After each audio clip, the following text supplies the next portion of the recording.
sommes au spectacle de présentation du patrimoine culturel immatériel de la Côte d'Ivoire. Chaque passage des danseurs raconte une histoire.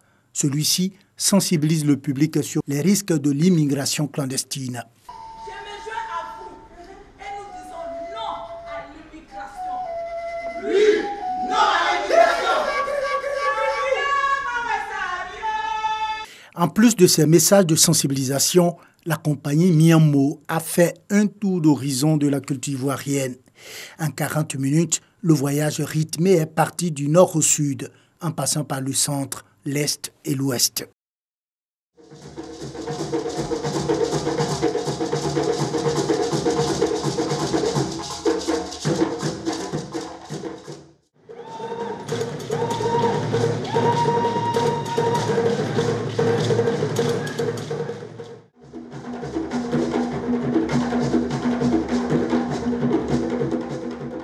Un spectacle apprécié par le public à forte concentration européenne. C'était un très beau spectacle. Les rythmes, la danse, la musique, la synchronisation. Et puis la mise en scène était très sympa. Je suis venue donc avec mes enfants, on est venu en famille et on a été captivés du début à la fin. Les petits en particulier, je sentais la petite qui dansait en même temps que les danseurs. Et ouais, une super pêche. Il semble qu'il y avait des histoires dures, mais bon, j'ai pas tout suivi, je connaissais pas les références, donc je ne sais pas ce que ça racontait à chaque moment, mais c'était très fort. Pour les responsables de la troupe Miamo, l'objectif du spectacle de présentation du patrimoine culturel immatériel de la Côte d'Ivoire est de valoriser la culture ivoirienne. Pour les spectateurs ivoiriens, on peut sur ça, on peut trouver peut-être si c'est trop vain. C'est pas normal. Vous avez vu les Blancs parce que eux, ils aiment la culture. Ils aiment leur culture et ils aiment aussi la culture des autres. Nous voulons valoriser la Côte d'Ivoire, la culture ivoirienne et c'est ça notre objectif. Le Dozodon Sénoufo, le Feu Malinké, le Zaouli Gouro et le Mapouka Atié sont entre autres les danses de la culture ivoirienne interprétées par la compagnie Miamo.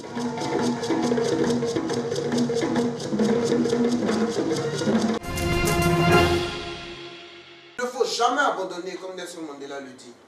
Pour avoir surimprovisé un discours en 2 minutes sur une citation de Nelson Mandela, à savoir qu'un gagnant est un rêveur qui n'abandonne jamais, Konaté a eu le premier prix du concours de discours organisé par le mouvement Agora Toastmaster Club d'Abidjan. Je suis très content, je suis heureux d'avoir gagné ce prix parce que j'ai franchi le Rubicon. J'ai participé à des conventions où j'avais des difficultés à prendre la parole en public, où j'avais des difficultés à m'exprimer.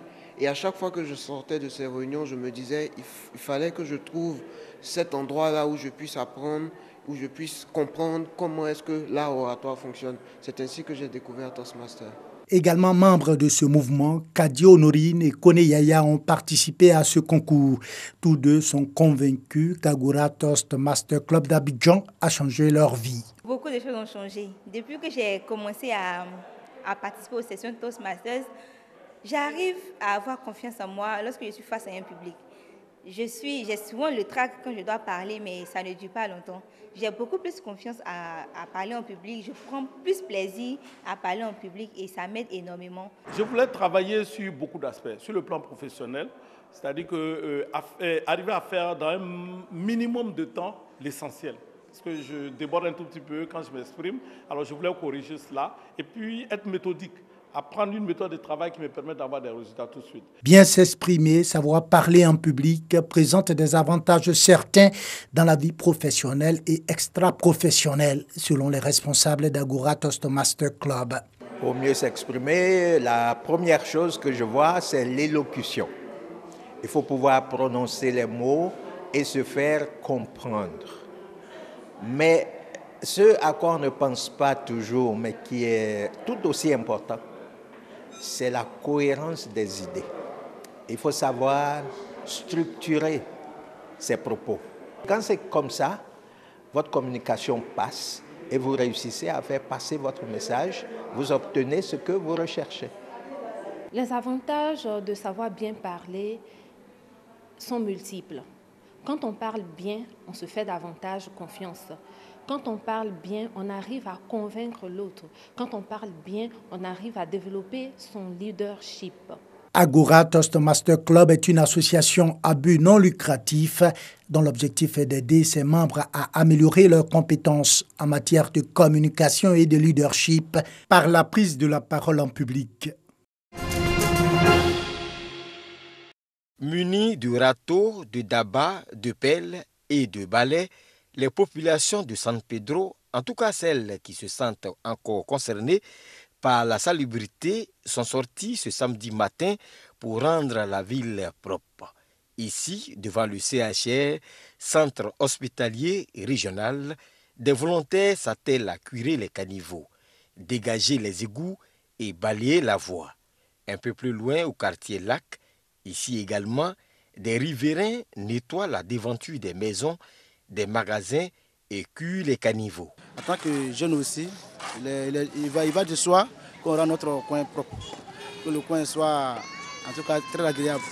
Il faut aussi qu'on a le coin propre parce que ça épargne les moustiques. Les habitants déposent les ordures ici. Bon, nous qui sommes à côté, on peut penser que c'est nous. Donc comme aujourd'hui, c'est l'idée du maire chaque samedi de faire le nettoyage. Donc j'ai appelé mes enfants et mes soeurs pour qu'on puisse nettoyer le caniveau. On a décidé de rendre devant notre magasin plus propre parce que quand les camions passent avec le sable, ça nous gêne un peu. Un peu partout, dans les autres quartiers, c'est le même constat. Des volontaires s'attellent à rendre leur cadre de vie salubre. La mairie de San Pedro, qui a lancé depuis quelques mois l'opération Je ma ville, je l'assainis, entend poursuivre sur cette lancée pour faire de San Pedro l'une des villes les plus attrayantes du pays.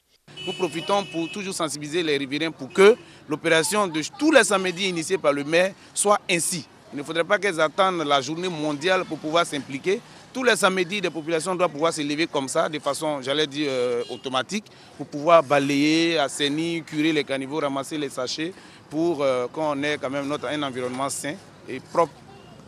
Pendant ce temps, des riverains qui ne se sentent pas encore concernés par cette opération de salubrité préfèrent jouer les spectateurs. Mais pour combien de temps? Sur les berges de la Tamise à Londres, Lara Michael est en quête du trésor. Cette Anglaise férue d'histoire est une moudlock, littéralement fouilleuse de boue. Elle arpente les rives à la recherche d'objets de valeur enfouis. Vous voyez ici, ce sont des tiges de pipe en argile. Il y en aura de plus en plus au fur et à mesure qu'on avance. C'est un très bon endroit pour chercher à cause de l'érosion du sol. Le phénomène est vieux de plusieurs siècles. Au fil des années, les moudlocks ont écumé les rives de Londres à la recherche d'objets perdus ou abandonnés à vendre. La tradition perdure aujourd'hui grâce à un petit groupe de passionnés comme Lara. Et puis la poterie, il y a de la poterie absolument partout. J'en ramasse depuis tout à l'heure. Ça date du Moyen-Âge, ça se voit à la lueur verte, à la laque mouchetée. La grosseur de la poterie aussi. Pour moi, il ne s'agit pas de trouver des choses qui valent beaucoup d'argent, mais simplement d'avoir la sensation de ramasser un objet, d'être la première personne à le tenir, ou de trouver quelque chose qui change presque l'histoire parce que personne n'a jamais rien trouvé de tel. La pratique est très réglementée et les moudlocks doivent d'abord obtenir une autorisation de l'administration du port de Londres. Tout objet qui présente un intérêt archéologique doit être déclaré. Mais pour Lara, même les trouvailles les plus banales ont une histoire, comme cette pièce de 6 pence. C'est un gage d'amour. Quelqu'un tordait la pièce comme ça, l'a donnée à sa promise ou son promis, et c'était un symbole d'amour et d'affection. Lara et d'autres moudlocks collaborent avec les musées pour aider à identifier et préserver leurs découvertes. Certains sont exposés ici au musée de Londres, d'Auckland, dans le cadre d'une exposition intitulée Secret Rivers, les rivières secrètes. Les visiteurs y découvrent les secrets des voies navigables historiques de Londres. La Tamise est le plus long site archéologique de la ville, mais elle est aussi vulnérable et fragile, et les Mudlarks font un excellent travail pour recenser et aider à sauvegarder les informations que la rivière abrite. Beaucoup de rivières et de ruisseaux qui traversent Londres sont aujourd'hui asséchés, mais la Tamise coule toujours au cœur de la capitale. Les marais laissent derrière elles de multiples traces sur ces berges boueuses, témoins de siècles de labeur et de vie.